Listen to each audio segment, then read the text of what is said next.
وہ ایک نوجوان تھا، حسین و جمیل تھا، اللہ نے حسن عطا کر رکھا تھا بڑا۔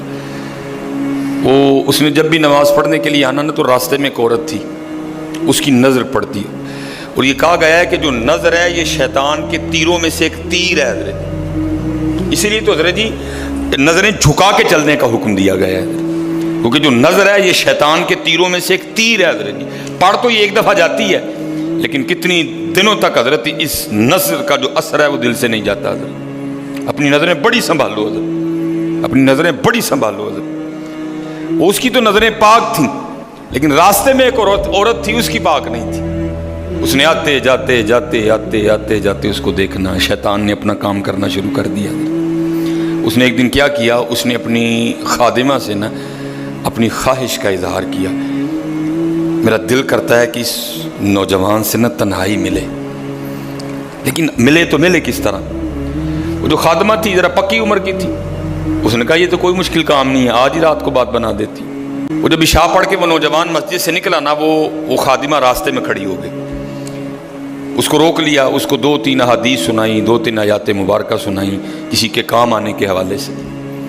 ہمارے گھر میں مرد کوئی نہیں ہے، کچھ وزنی سا سامان اٹھانا ہے، اگر آپ اٹھا دیں تو بڑی نوازش ہوگی، اللہ راضی ہوگا، اللہ کے رسول راضی ہوں گے، کہ کوئی مسئلہ نہیں۔ اسی طرح ہوا حضرت، وہ گھر لے گئی، پچھلے کمرے میں لے گئی، وہ جیسے کمرے میں داخل ہوئے وہ عورت پہلے موجود تھی، اس نے جناب اندر سے چٹکنی لگا لی اور اس کے سامنے اپنی خواہش کا اظہار کیا۔ جیسے میں نے کہا نا بڑا مشکل موقع ہوتا ہے، لیکن وہ نوجوان ہماری طرح کا نوجوان نہیں تھا، وہ قرآن والا نوجوان تھا، اس کا تعلق قرآن سے مضبوط تھا۔ اس کو یہی آیت یاد آئی، وَلِمَنْ خَافَ مَقَامَ رَبِّهِ جَنَّتَانِ، جو اپنے رب کے حضور کھڑا ہونے سے ڈر گیا، موقع بھی تھا، طاقت بھی تھی، عمر بھی تھی، خواہش بھی تھی، پھر بھی ڈر گیا، نہیں میرا اللہ دیکھ رہا ہے، میں کل اپنے اللہ کے حضور کون سا منہ لے کے جاؤں گا، کس طرح اللہ اور اللہ کے رسول کی بارگاہ میں کل جاؤں گا، سارا کچھ کر سکتا تھا، کوئی تیسرا نہیں تھا، لیکن کیا نہیں، میرا اللہ دیکھ رہا ہے حضرت۔ وہ ایسا خوف طاری ہوا، ایسا خوف الہی طاری ہوا، غش کھا کے گر گئے نیچے، اور ڈر گئی، آگے بڑھ کے کسی نے نبض نہیں دیکھی کہ زندہ ہے کہ شہید ہو گیا، انہوں نے سمجھا کہ شاید مر گئے۔ اس نے دروازہ کھٹکھٹایا، باہر سے اس نے خادمہ نے دروازہ کھولا، اس نے کہا یہ تو مر گیا۔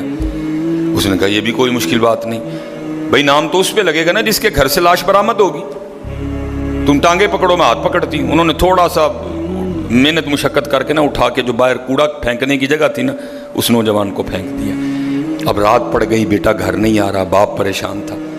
جب کافی وقت گزرا نا تو والد صاحب بیٹے کی تلاش میں نکلے، تو راستے میں کیا دیکھتے ہیں کہ وہ جو کوڑا کرکٹ پھینکنے کی جگہ ہے وہاں بیٹا پڑا ہوا ہے۔ بیٹے کو اٹھایا، گھر لے آئے، منہ پہ پانی کے چھینٹے مارے، بیٹے کو ہوش آئی۔ باپ نے پوچھا پتر کیا ہوا؟ وہ بیٹے نے پھر سنانا شروع کیا۔ جب پھر وہاں پہنچا نا کہ اس عورت نے مجھے دعوت زنا دی، تو پہلے تو خوف الہی کی وجہ سے بے ہوش ہوا تھا، اس بار اتنا خوف الہی نے غلبہ کیا کہ واقعی روح پرواز کر گئی ہے۔ والد نے راتوں رات جنازہ کروا دیا۔ صبح والد صاحب فجر کی نماز کی جماعت میں شریک نہیں ہو سکے۔ جب نماز سے فارغ ہوئے نا تو امیر المومنین حضرت سیدنا عمر بن خطاب رضی اللہ تعالیٰ نے پوچھا بھائی وہ آج ہمارا فلاں مقتدی کیوں نہیں آیا؟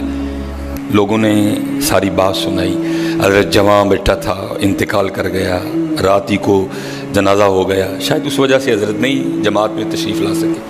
آپ نے فرمایا چلو اپنے بھائی کے غم میں شریک ہوتے ہیں۔ حضرت سیدنا عمر فاروق رضی اللہ تعالیٰ عنہ آئے، باتیں ہوتی رہیں، آپ نے بیٹے کے انتقال کی وجہ پوچھی، بیٹے نے ساری بات سنائی۔ آپ نے فرمایا اچھا تیرے بیٹے کا انتقال خوف الہی کی وجہ سے ہوا ہے؟ تو اللہ تو فرماتے ہیں وَلِمَنْ خَافَ مَقَامَ رَبِّهِ جَنَّتَانِ، اور جو ہمارے رب حضور کھڑا ہونے سے ڈر گیا اس کے لیے 2 جنتیں ہیں۔ تو چل پھر مجھے ذرا اپنے بیٹے کی قبر پہ لے کے چل حضرت ہے۔ لکھا ہے حضرت عمر فاروق آپ اس کے بیٹے کی قبر پہ تشریف لے، اس کی قبر پہ کھڑے ہو کے اس نوجوان کو باہر سے مخاطب کر کے فرماتے ہیں، اللہ فرماتے ہیں وَلِمَنْ خَافَ مَقَامَ رَبِّهِ جَنَّتَانِ، اور جو اپنے رب کے حضور کھڑا ہونے سے ڈر گیا اس کے لیے 2 جنتیں ہیں۔ اے نوجوان اب آگے تو بتا اللہ نے تجھے 2 جنتیں دیں کہ نہیں دیں؟ تو تو لکھا ہے قبر سے جواب آتا ہے امیر المومنین رب سچا، رب کا رسول سچا، رب کا قرآن سچا۔ میں جیسے ہی قبر میں آؤں اللہ نے مجھے 2 جنتیں عطا کر دی ہیں۔ بچو اس سے بچو حضرت، اس دور کا سب سے بڑا فتنہ حضرت، اس سے بچو حضرت، اور خود نہیں بچا جاتا حضرت، اپنے اللہ کے حضور بار بار گڑ گڑاؤ یا اللہ سانو بچا لے۔ اور پھنسایا حضرت ہمیں انہوں نے اس طرح ہے، ہمارے معاشرے کو انہوں نے اس طرح کا بنا دیا ہے کہ یہاں زنا بالکل بری چیز نہیں سمجھی جا رہی، لوگ فخر سے بتاتے ہیں، اور یہ قرب قیامت کی نشانی ہے۔ لوگ گناہ کر کے فخریہ بتایا کریں گے۔ آج کا نوجوان فخریہ بتاتا ہے، جی میری اتنی گرل فرینڈز ہیں، آج کا نوجوان فخر سے بتاتا ہے۔ یہ قرب قیامت ہے، یہ نشانی ہے قیامت کی۔ لوگ گناہ کر کے ڈریں گے نہیں، بلکہ فخریہ بتایا کریں گے، ہاں جی میں یہ گناہ کر رہا ہوں اور اتنی جگہ کر رہا ہوں میں یہ گناہ۔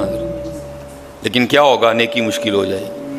آج حضرت جی آپ دوسرا نکاح کر لیں، اللہ سنت ہے، قرآن میں اللہ خود کہہ رہے ہیں فَإِن تَابَ لَكُم مِّنَ النِّسَاءِ مَثْنَىٰ وَثُلَاثَ وَرُبَاعَ۔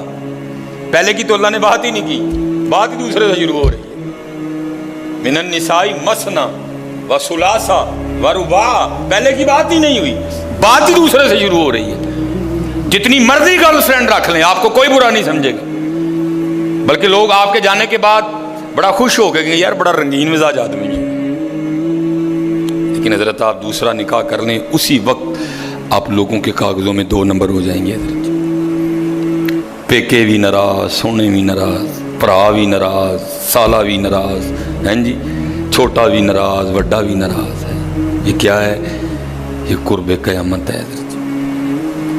گناہ اچھا ہو گیا، گناہ آسان ہو گیا، نیکی بری سمجھی جانے لگی، نیکی مشکل ہو گئی حضرت۔ اس لیے بچو حضرت، اور اس کا طریقہ جو ہمیں ہمارے بڑوں نے بتایا ہے یہی ہے حضرت جی، روز سرگی اٹھو تے اللہ دے حضور رو، یا اللہ جے دن چڑھے آئے تے تیرے فضل نہ چڑھے آئے، جے چاڑے تے پھر ساڑی حفاظت بھی فرمائیں گے، سانو بچا بھی لیں گے، ساڑی حفاظت بھی فرمائیں گے۔ تو حضرت جی دنیا تو 4 دن کی ہے، جا رہی ہے،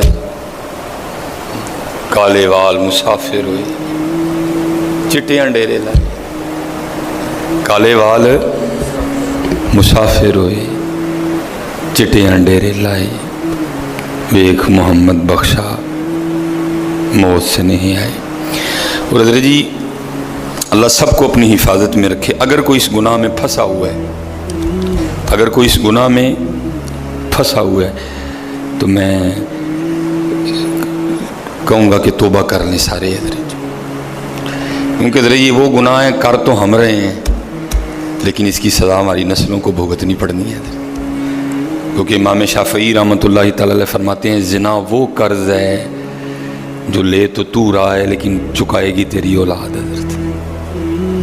زنا وہ قرض ہے جو لے تو رہا ہے لیکن چکائے گی تیری اولاد حضرت۔ اس لیے حضرت جی اپنی اولاد کے لیے، اپنی بیٹیوں کے لیے، اپنی بہنوں کے لیے گڑھے نہ کھودو حضرت، اس سے بچو حضرت، اس سے بچو۔